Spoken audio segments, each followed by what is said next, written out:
There's a moment, quiet and almost invisible, when everything she thought she knew about you stops being true. It doesn't come with drama or explanations. It happens when you stop trying, turn your energy inward, and the man she once took for granted becomes the one she can't stop thinking about. In this video, we'll explore the exact moments that spark that regret and why your calm, your growth, and your silence speak louder than words ever could. If this resonates with you, don't forget to like the video, subscribe to the channel, and join us for more insights like this. Number 1. When you go quiet. 1. When you go quiet, it doesn't happen with drama or declarations. And that's exactly why it unsettles her so deeply. She was prepared for questions, for tension, for emotional bargaining. She expected you to ask why things felt different, to check if everything was okay, to seek reassurance the way you always had before. Instead, she is met with something unfamiliar: stillness, a space where your voice used to be, a calm absence that doesn't accuse, explain, or demand anything from her. At first, she convinces herself it's temporary, a phase. She assumes you'll return once the silence has run its course, because in her experience, you always did. But as time stretches on and your quiet doesn't break, something inside her begins to shift. Not panic yet, just discomfort. The realization that she is no longer being pursued, reassured, or emotionally centered in your world starts to press against her ego in ways she can't easily dismiss. What unsettles her most is that your silence doesn't feel reactive. You didn't disappear to prove a point. You didn't withdraw to provoke guilt or fear. You simply stepped back because your inner balance began to matter more than being understood. And that difference changes everything. Slowly, she starts replaying moments. She once brushed past messages she delayed, efforts she assumed would always be there. Your presence she took as permanent rather than chosen. From a Stoic perspective, this is the moment you choose governance over reaction. You stop outsourcing your peace to someone else's consistency. Where she once interpreted your presence as availability, she now confronts your quiet as self-respect made visible. Silence becomes a mirror, and in that mirror, she sees not your absence, but her assumptions. As the quiet holds steady, she begins to wonder if the door is still open, or if she walked past it too casually, believing it never could close. The regret doesn't arrive as panic at first. It arrives as recognition, a slow, heavy understanding that something solid slipped away without noise or conflict. A Stoic man knows withdrawal is not abandonment, but alignment. And when you leave without bitterness or explanation, you leave her alone with a truth she can't argue with. You didn't go quiet to hurt her. You went quiet to hear yourself again. That is the exact moment regret takes root. Number 2. When you stop chasing. 2. When you stop chasing, the change doesn't announce itself through silence alone, but through absence of effort. And that absence is what quietly destabilizes her sense of control. She was used to motion, to momentum that you supplied, to knowing that even if she pulled away, there would be footsteps behind her, steady and patient. Chasing had become the invisible glue of the connection, something she rarely acknowledged because it was always there. So when you stop, not abruptly but cleanly, the ground beneath the dynamic begins to feel unfamiliar. In the beginning, she may not react at all. She continues as if nothing has changed, assuming that if she waits long enough, you'll reappear and restore the balance. But as days pass and there is no pursuit, no follow-up, no attempt to realign things, a subtle unease takes hold. The absence of your initiative forces her into a position she never occupied before, the one who must now sit with the distance instead of creating it. And that shift is uncomfortable because it removes the safety net she never realized she was leaning on. What matters here is not that you stopped chasing, but how you stopped. There was no anger, no ultimatum, no emotional protest. You simply withdrew your energy from a place where it was no longer being met. That calm refusal to overextend yourself reframes the entire past in her mind.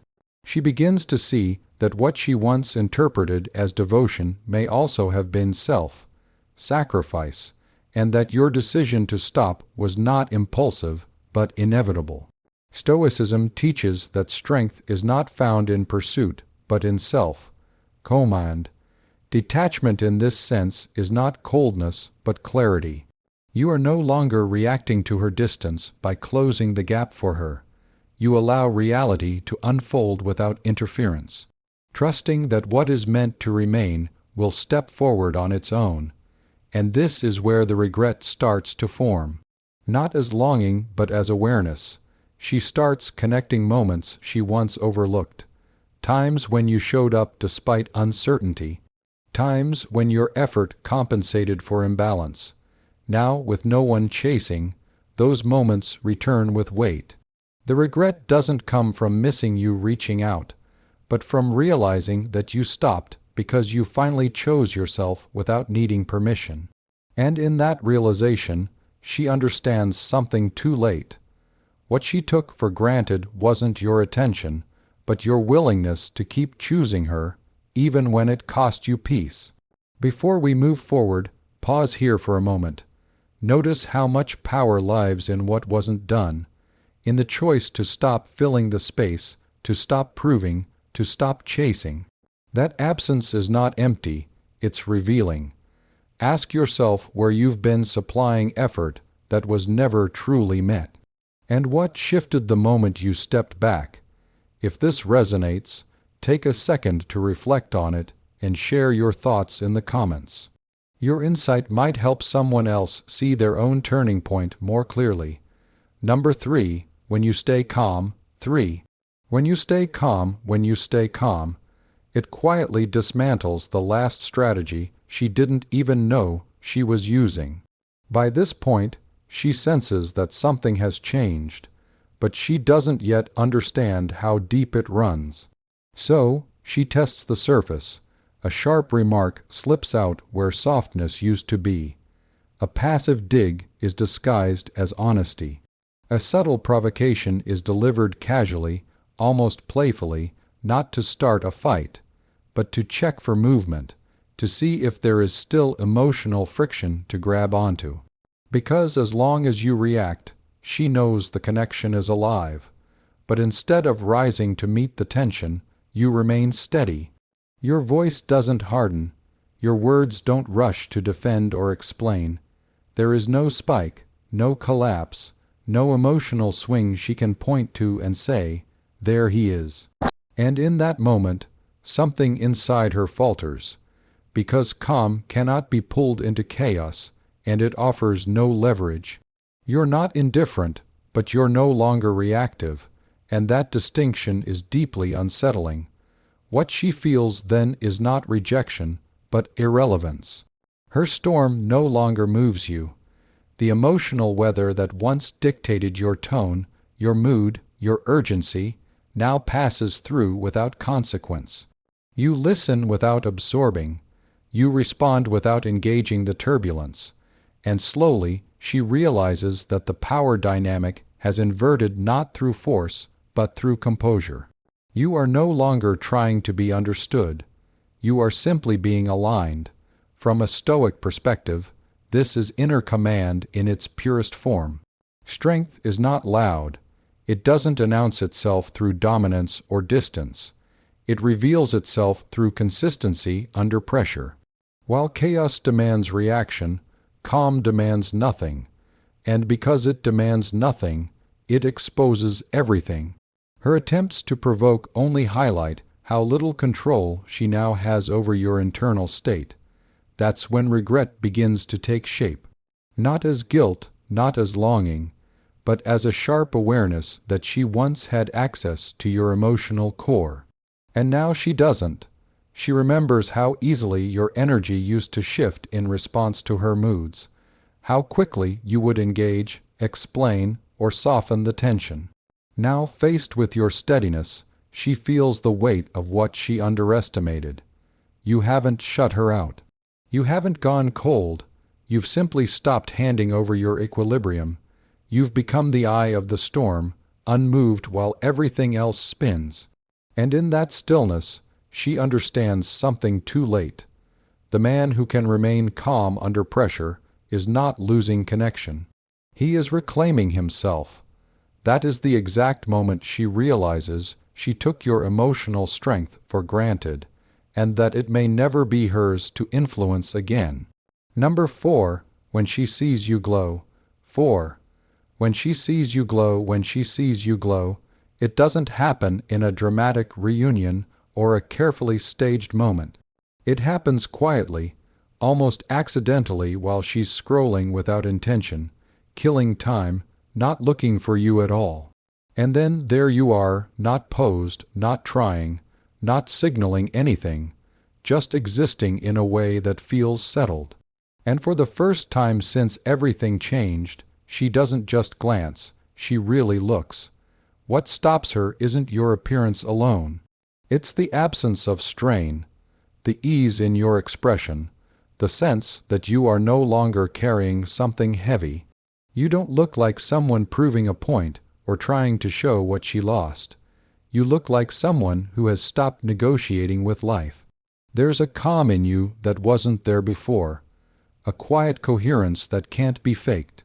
And that's what unsettles her most, because she remembers how restless you used to be, how much of your energy was tied to the connection, how often you adjusted yourself to keep things stable. At first, she tells herself it's an illusion, a good day, a flattering angle. But the more she notices, the harder it is to dismiss. This glow isn't performative. It doesn't reach outward for validation. It's inward, deaf-facing, grounded, self-contained. You didn't improve to be seen. You improved because something inside you finally aligned. And that distinction changes the meaning of everything she remembers. She begins to understand that your growth didn't come from her absence, but from what her absence forced you to confront. You stopped orbiting someone else's gravity and learned how to stand in your own. In Stoic terms, this is not revenge. It's transcendence. You didn't seek to wound her pride or prove her wrong. You simply became unlike the version of yourself that was shaped by the injury. That's when regret deepens, because it's no longer about losing you. It's about realizing she never truly saw you at your strongest. She knew the version of you that was available, accommodating, emotionally invested. She did not know the version that emerges when a man chooses inner order over emotional noise. And now, seeing you grounded and whole, she understands something painful. She didn't lose you to someone else. And she didn't lose you to time. She lost access to a man who found himself. You didn't glow to be noticed. You glowed because you stopped dimming yourself to fit a dynamic that required sacrifice instead of harmony. And when she finally sees that, the regret isn't loud. It's quiet, heavy, and irreversible. Number 5, when her words don't hit. 5. When her words don't hit, there comes a moment when the exchange itself loses its gravity, when language no longer carries the same emotional charge it once did. And this is where her confusion begins. She reaches out almost instinctively, not with urgency, but with familiarity. A light compliment meant to reopen warmth. A carefully phrased message that carries just enough ambiguity to invite interpretation. A soft line like, "Hope you're okay," left hanging so you'll fill in the space the way you used to. These words once had weight because they landed on something unfinished inside you. Now they arrive and dissolve.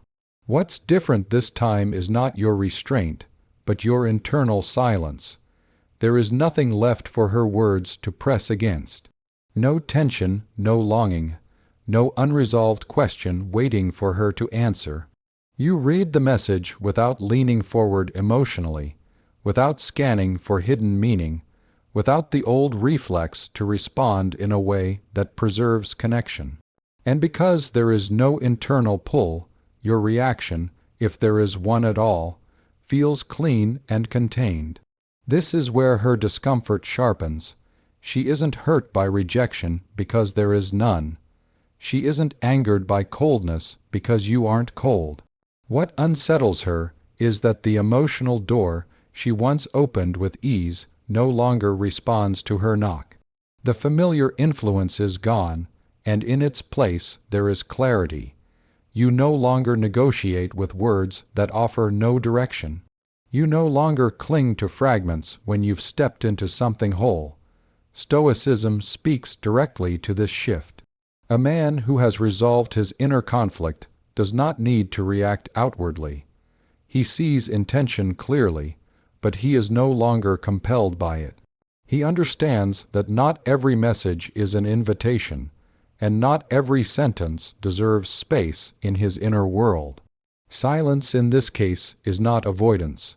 It's discernment. That's when regret forms not dramatically but quietly. She begins to sense that her words no longer shape the emotional field between you. They reflect instead. They show her where her reach ends. Before she held power without realizing it because your openness gave her room to move you. Now your indifference feels like a mirror, steady and unflinching, showing her that the dynamic has closed. You didn't shut her out. You simply finished the conversation within yourself. And once a man reaches that point, language loses its leverage. Her words don't miss because you're numb. They miss because there's nothing left unresolved to strike. That is the moment she understands what she took for granted. Not your attention, but your inner availability. Let this settle for a second, not as a lesson, but as an experience you may recognize. That quiet point where you realize nothing inside you is waiting anymore. Where the urge to respond has been replaced by something steadier and more complete. That recognition matters because it marks a shift most people never consciously notice. If this struck something familiar in you, reflect on what changed internally, not in her behavior, but in your own sense of calm and resolve. And if it resonates, leave a comment sharing your thoughts or simply type "My control is within" below. Let's move on and find out what happens next. Number 6. When you don't look back. 6. When you don't look back, when you don't look back. That's when the realization settles in with the most weight because nothing is actually stopping you. The door is still open. There's no final argument, no dramatic collapse, no irreversible moment that seals the ending, no blocked paths, no burned bridges. You could reach out at any time.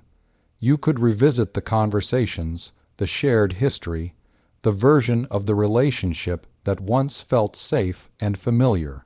From the outside, it almost looks unfinished, like a pause rather than an ending. And that's exactly why your refusal to turn around carries such gravity. It isn't forced, it isn't reactive, it's chosen. At first, she assumes hesitation. She tells herself, "You're thinking things through, that you just need time." She expects memory to soften you, emotion to resurface, nostalgia to do what it has always done before. For a long time, emotion was enough to pull you back into orbit. It worked because you were still emotionally available to the past. But what she doesn't see is that your stillness isn't uncertainty. It's resolution. You're not standing still because you're unsure which direction to go. You're standing still because nothing behind you has the power to call you anymore. This is where regret deepens because your lack of return isn't fueled by bitterness or pride. There's no anger to argue with, no resentment she can dissolve, no emotional wound she can apologize for and reopen the door. You didn't leave to punish. You didn't withdraw to make a point. You left in understanding somewhere quietly without drama or declaration. You recognize that revisiting the past no longer aligned with the man you were becoming. And growth, like that, doesn't announce itself. It doesn't negotiate or explain. It simply steps forward and doesn't turn around. What unsettles her most is the absence of longing. She begins to realize you're not fighting the urge to go back. You're not exercising willpower or restraint. You're not convincing yourself to stay away. You're free of the urge altogether, and that absence of need is heavier than any argument, louder than any goodbye. It tells her the connection didn't end because something exploded or failed catastrophically, but because you evolved beyond it. The relationship didn't break, you outgrew it. From a Stoic perspective, this is the highest form of independence. Freedom doesn't come from forcing yourself to resist what you desire. It comes from no longer being governed by the desire at all. You're not proving strength by holding yourself back.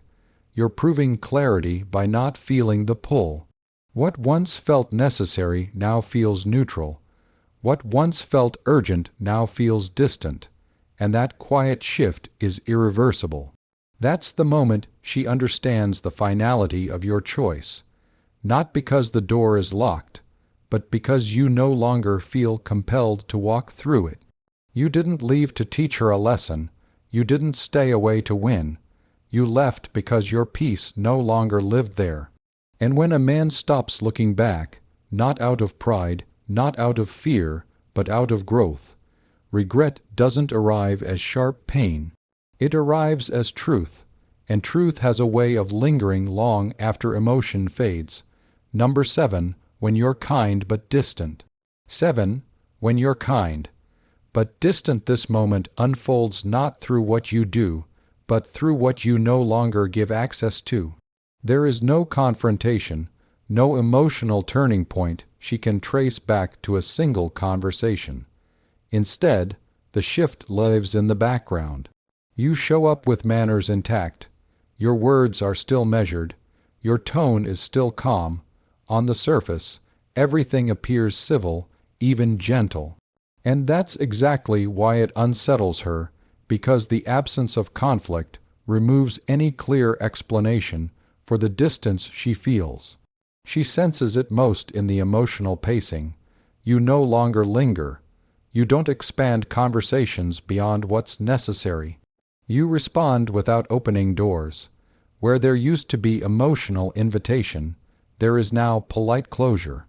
Not coldness, not hostility, but containment. She can't accuse you of withdrawing love because you're not withdrawing warmth. What you've withdrawn is access, and access, once gone, is impossible to demand back. This creates a unique kind of regret because it doesn't trigger urgency at first. It triggers disorientation. She finds herself wondering when the shift happened, replaying interactions to locate the moment she lost ground. But there is no single misstep. The wall didn't rise overnight. It formed quietly, brick by brick. Each time you chose self-respect over emotional accommodation. Each time you refused to collapse your boundaries just to preserve familiarity. From a Stoic perspective, this is inner order made visible. Stoicism is not about suppressing warmth or cutting people off. It's about refusing to let external chaos dictate internal structure. You didn't distance yourself to punish her. You distanced yourself to remain aligned, and alignment doesn't announce itself. It simply changes the way energy moves. What she eventually realizes is that kindness without emotional availability is far more final than anger. Anger implies attachment. Distance rooted in clarity does not. She remembers a version of you who emotionally settled into her presence, who treated her like home. Not because she earned it, but because you offered it freely. And now, even though you're still kind, she feels that version fading into the past. That's where regret truly lives. not in missing your messages or your attention, but in understanding that she lost a man who once made room for her at the deepest level. And that room no longer exists. You didn't stop caring, you stopped overextending, and when kindness remains but emotional access doesn't, the message becomes unmistakable.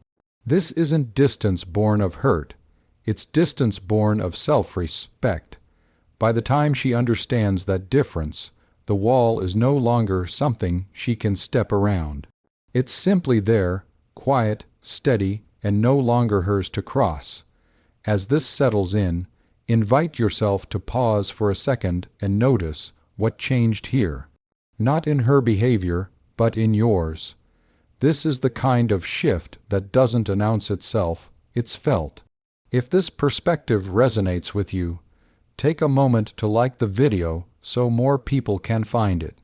And if you've experienced this kind of quiet boundary in your own life, leave a comment and share what stood out to you. Or simply type "I don't react, I decide" below and let that be your marker as we move into what comes next. 8.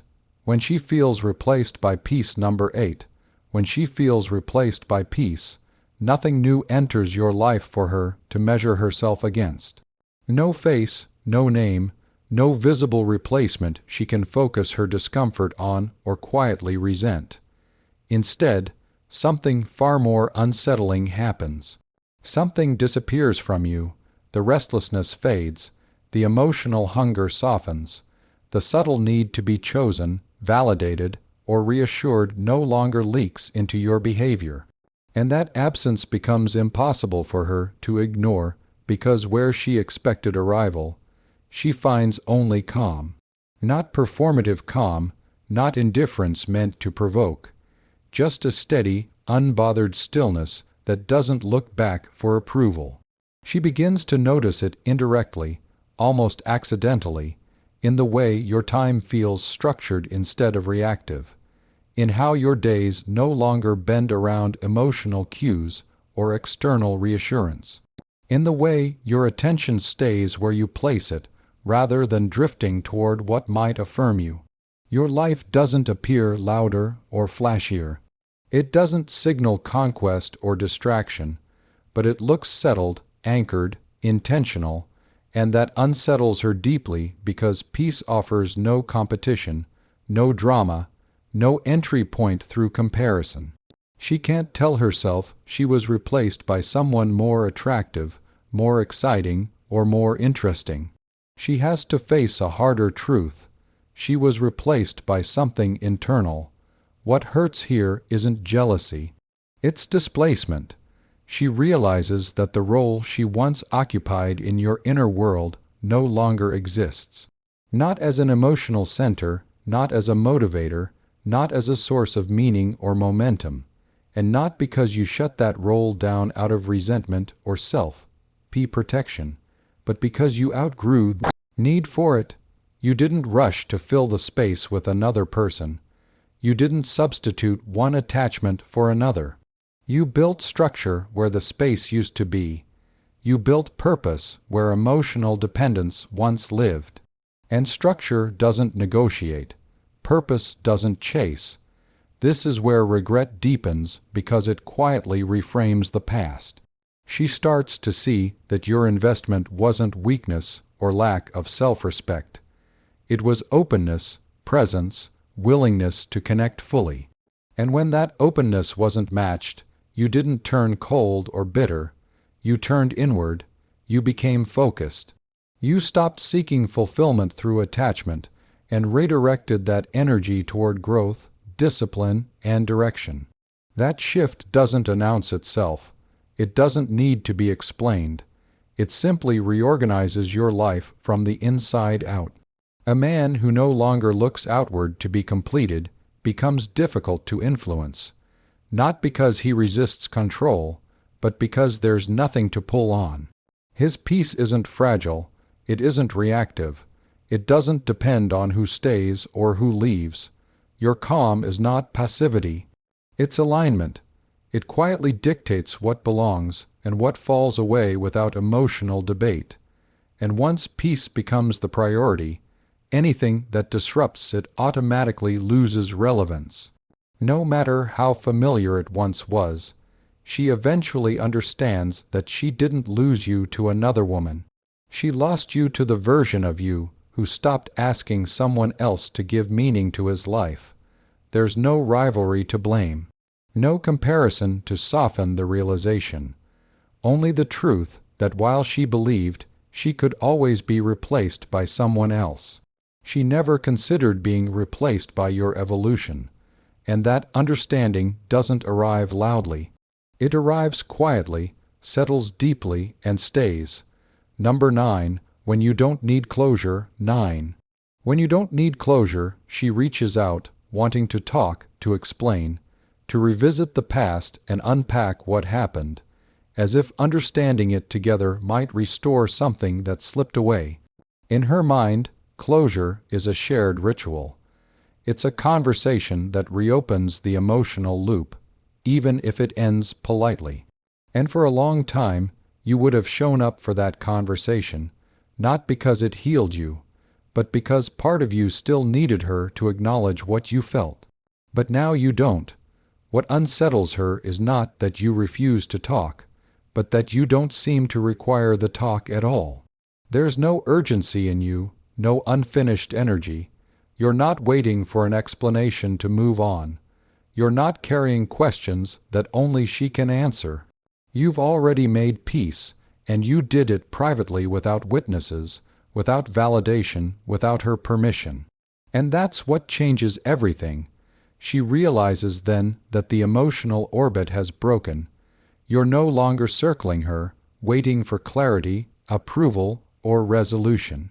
You've stepped out of the gravity field entirely, and that realization stings in a way arguments never could, because it means she no longer plays a central role in your inner life.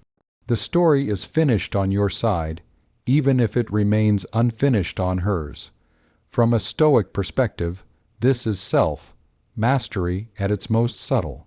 A Stoic man doesn't beg for closure because he understands that peace isn't granted by another person's explanation. It's claimed internally. He separates what is within his control from what isn't, and he releases the need to extract meaning from someone who may never fully provide it. In doing so, he closes the chapter without slamming the door. She feels the regret not because she lost the chance to speak, but because she lost relevance in the process. Her words no longer determine your understanding. Her version of events no longer shapes your healing. And that's when she understands the depth of the shift. You didn't move on angrily. You moved on completely. The absence of need is what makes this moment final. You're not resisting closure. You're beyond it. And when a man reaches that point, there is nothing left to negotiate. She sees it clearly. Then you're not waiting, not hoping, not looking back. You're no longer in her loop. And that quiet independence more than any good bye is the exact moment she realizes how much she took for granted. Number 10, when she sees you chosen. 10. When she sees you chosen, she doesn't hear about you through emotion. She hears about you through results. Your name starts appearing in conversations where feelings don't matter. Only competence, trust, and presence do. People speak about your work without exaggeration. They describe your growth as something obvious, almost expected. There's no drama in the way they mention you, just certainty. And that's what unsettles her, because certainty means this version of you didn't depend on her belief in you. She once assumed that without her influence, you would stall, that the silence would soften your edge, that the absence of validation would slow your momentum. She mistook your quiet for hesitation. What she didn't see was that you weren't retreating. You were consolidating. While she thought nothing was happening, you were refining your direction, strengthening your discipline, and removing noise from your life that had nothing to do with where you were headed. Now she sees the outcome of that inward work. You're not louder, you're clearer. you're not trying to be impressive. You're simply reliable. People trust you because you don't perform for approval. They respect you because you don't leak energy into things that don't matter. And when she realizes that others see this without being convinced, something inside her tightens. You didn't need her presence to be chosen. You needed alignment. This is where Stoicism reveals its quiet paradox. The man who governs himself stops chasing visibility. He pulls inward, not to hide, but to strengthen his core. And once that core is solid, recognition follows naturally without effort. You didn't become seen by announcing your value.